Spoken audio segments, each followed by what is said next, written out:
Kain tayo. Good afternoon. Lunchtime. Ang ulam ko po ay tilapyang prito na may ah, sweet chili sauce. Gandang hapon.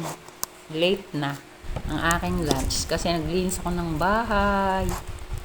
Wow, kakapagod. Tayo po ay magdasal. Dakilang Diyos, maraming salamat po sa tanghalian na ito, Ama. Nawa po, Ama, ay basbasan ito upang magsilbing kalakasan ng aking katawan, upang ako ay makapaglingkod sa iyo. Patawarin niyo po kami kung saan kami nagkulang nagkasala. Pangalan ni Jesus. Amen. Kain na.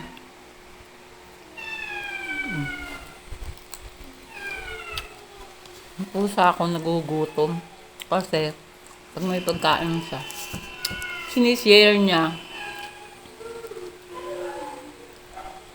Eh, hindi pa kami nakapamili kasi ng pagkain nila.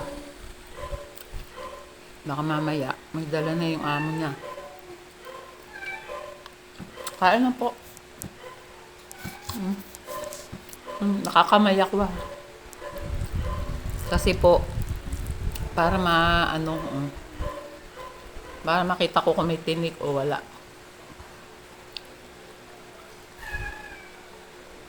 Tapos may saging. Kasi yung mangga, hinog. Doon pa sa rep. Ay, naku po, nanay ko. Nabaksak ang cellphone.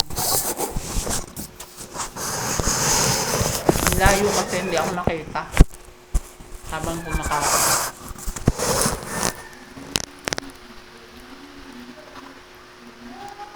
Ang dami ko pong ginawa ngayon.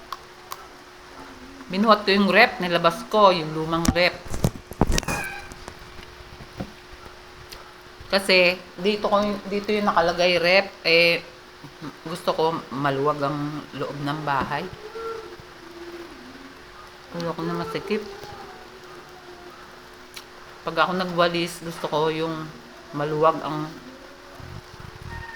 niwawalsang ko.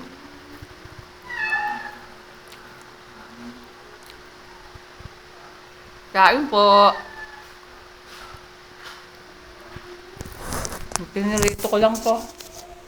Dapat po gagataan ko to. Wala nang time. Gagataan ko, lalagyan ko ng pechay. Piprituhin bago lalagyan ng gata. Bago lalagyan ng pechay. Hindi ko na nagawa kasi naglinis ako madami.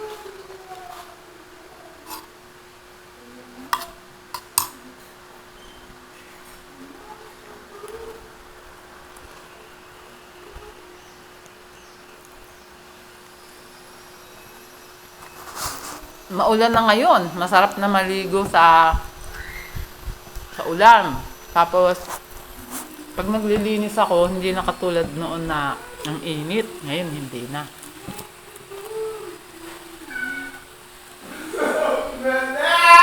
Kaya masarap talaga maglinis pag gantong tag-ulan. Kain na po.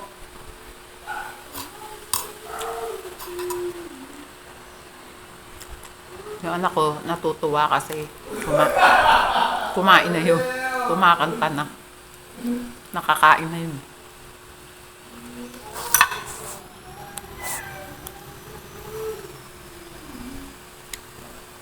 Bakit ako? Pag kumakain, gusto ko umiinom.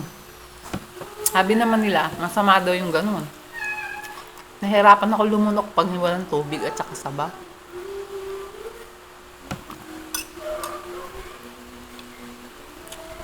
Sige po, hanggang sa muli. Thank you for watching. See you on my next video.